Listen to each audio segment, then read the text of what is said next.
Representative Alexandria Ocasio-Cortez of New York, during a hearing of the House Oversight and Reform Committee in 2019, questioned Michael Cohen, Trump's former lawyer. AOC's inquiry, following up on previous questions from Representative Lacy Clay, focused on whether Trump had ever inflated his assets. Ms. Ocasio-Cortez. Thank you, Mr. Chair. Mr. Cohen, I'd like to quickly pick up on some previous lines of questioning before getting into my own, so I may go a little quickly to get it all in 5 minutes. First, my colleague from Vermont had asked you several questions about AMI, the parent company of the National Enquirer.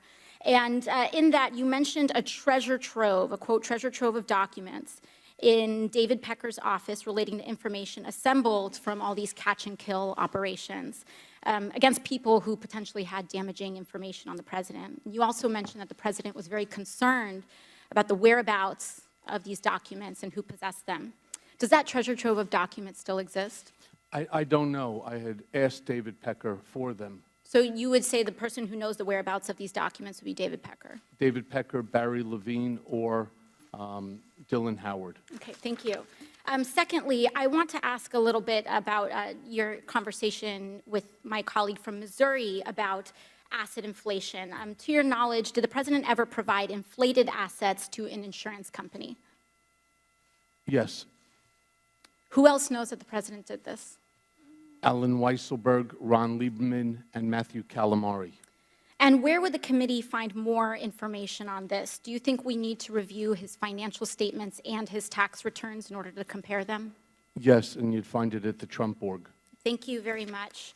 The last thing here, the Trump Golf Organization currently has a golf course in my home borough of the Bronx, Trump Links.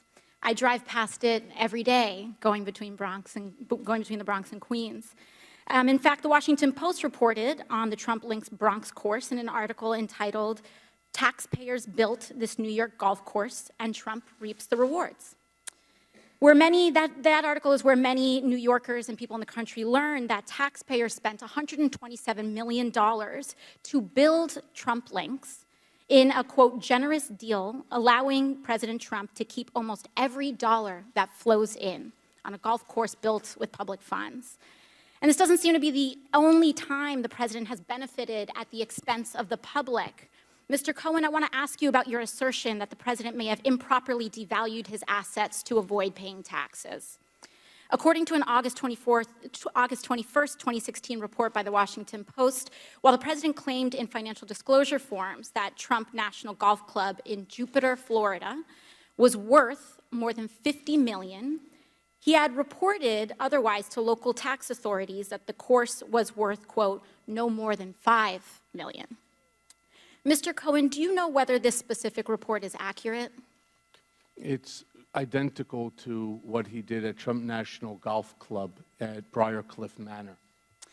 Do you know, to your knowledge, was the president interested in reducing his local real estate bills, tax bills? Yes. And how did he do that? What you do is you deflate the value of the asset, and then you put in a request to the tax department for a deduction. Thank you. Now, in October 2018, the New York Times revealed that, quote, President Trump participated in dubious tax schemes during the 1990s, including instances of outright fraud that greatly increased the fortune he received from his parents. It further stated from Mr. Trump, quote, he also helped formulate a strategy to undervalue his parents' real estate holdings by hundreds of millions of dollars on tax returns, sharply reducing his tax bill when those properties were transferred to him and his siblings. Mr. Cohen, do you know whether that specific report is accurate? I don't. I wasn't there in 1990s. Who would know the answer to those questions? Alan Weisselberg. And would it help for the committee to obtain federal and state tax returns from the president and his company to address that discrepancy? I believe so. Thank you very much. I yield the rest of my time to the chair. New York Attorney General Letitia James filed a civil suit against Trump, his company, and some of his associates, citing financial fraud and misconduct. Fast forward to today, a judge has ordered Trump, his company, and the associated parties to pay nearly $364 million in penalties, with Trump himself facing a fine of $355 million. Additionally, the judge has temporarily restricted Trump's ability to conduct business in New York for 3 years. This ruling is significant as it impacts Trump's reputation as a businessman, which he has leveraged in his political career. It's also a reminder of the power of congressional oversight and the role it plays in holding the executive branch accountable.